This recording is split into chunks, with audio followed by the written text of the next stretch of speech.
ಓಂ ಓಂ ನಮೋ ಬ್ರಹ್ಮಾದಿಭ್ಯೋ ಬ್ರಹ್ಮವಿದ್ಯಾಸಂಪದಾಯಕರ್ತೃಭ್ಯೋ ಷರಷಿಭ್ಯೋ ನಮೋ ಮಹದ್ಭ್ಯೋ ನಮೋ ಗುರುಭ್ಯಃ ಸರ್ವೋಪಪ್ಲವರಹಿತಃ ಪ್ರಜ್ಞಾನಘನಃ ಪ್ರತ್ಯಗರ್ಥೋ ಬ್ರಹ್ಮೈವಾಹಮಸ್ಮಿ. ನಮಸ್ಕಾರ. ಅಸ್ಯ ಪುನರ್ವಿದ್ಯಾವತೋ ವಿಧ್ವಸ್ತೋಪಾಧಿಕೃತಭೇದದರ್ಶನಸ್ಯ ವಿಶುದ್ಧವಿಜ್ಞಾನಘನೈಕರಸಸಮದ್ವಯಮಾತ್ಮಾನಂ ಪಶ್ಯತೋ ವಿಜಾನತೋ ಮುನೇರ್ಮನನಶೀಲಸ್ಯ ಆತ್ಮಸ್ವರೂಪಂ ಕಥಂ ಸಂಭವತೀತಿ ಉಚ್ಯತೆ.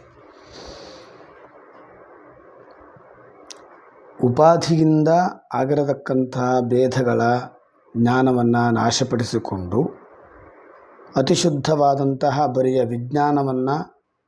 ವಿಜ್ಞಾನ ಹೇಳತಕ್ಕಂತಹ ಒಂದೇ ರೂಪದಲ್ಲಿರತಕ್ಕಂತಹ ತನಗೆ ಎರಡಿಲ್ಲದ ಆತ್ಮನನ್ನು ಕಂಡು ಅರಿತುಕೊಂಡು ಮುನಿಯಾಗಿ ಅಂದರೆ ಮನನಶೀಲನಾಗಿರುವ ಈ ಜ್ಞಾನಿಗೆ,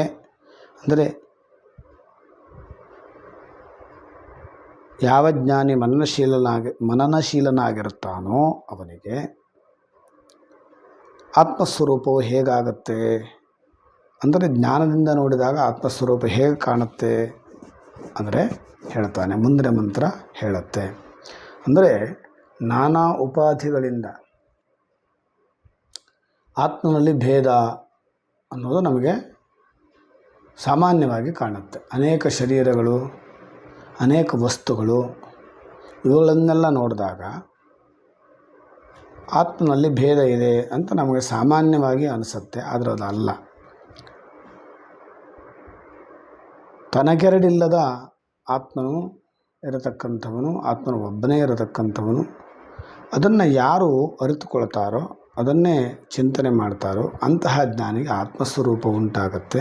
ಅದು ಹೇಗೆ ಉಂಟಾಗತ್ತೆ ಅಥವಾ ಅಂತಹ ಜ್ಞಾನವನ್ನು ಹೇಗೆ ನೋಡಬೇಕು ಅಂತ ಕೇಳಿದ್ರೆ,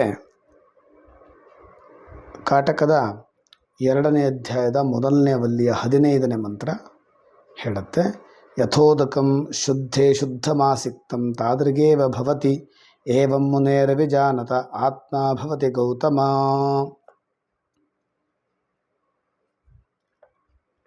ಹೇಗೆ ಶುದ್ಧವಾದಂತಹ ನೀರಿನಲ್ಲಿ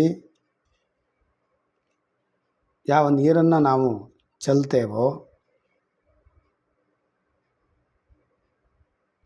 ಶುದ್ಧವಾದಂತಹ ನೀರಿನಲ್ಲಿ ಯಾವ ಶುದ್ಧವಾದಂತಹ ನೀರನ್ನು ನಾವು ಚೆಲ್ತೇವೋ ಆಗ ಅದೆರಡೂ ಕೂಡ ಹೇಗೆ ಒಂದೇ ಆಗತ್ತೋ, ಹಾಗೆಯೇ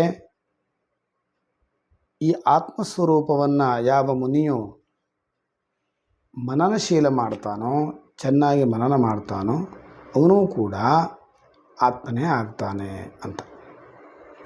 ಅಂದರೆ ಶುದ್ಧವಾದ ನೀರಿಗೆ ಶುದ್ಧವಾದ ನೀರನ್ನು ಹಾಕಿದಾಗ ಯಾವ ಭೇದವೂ ಕೂಡ ಅಲ್ಲಿ ಕಾಣೋದಿಲ್ಲ. ಎರಡೂ ಸೇರಿ ಒಂದೇ ಥರದಲ್ಲಿ ಕಾಣುತ್ತೆ. ಹಾಗೆಯೇ ಇಲ್ಲಿ ಯಾವ ಆತ್ಮತತ್ವವನ್ನು ಸದಾ ಮನನ ಮಾಡ್ತಾನೋ ಅಂತಹ ಮುನಿ ಆತ್ಮನೇ ಆಗ್ತಾನೆ ಅಂತ ಈ ಮಂತ್ರ ಹೇಳ್ತಾ ಇದೆ. ನಮಸ್ಕಾರ. ಓಂ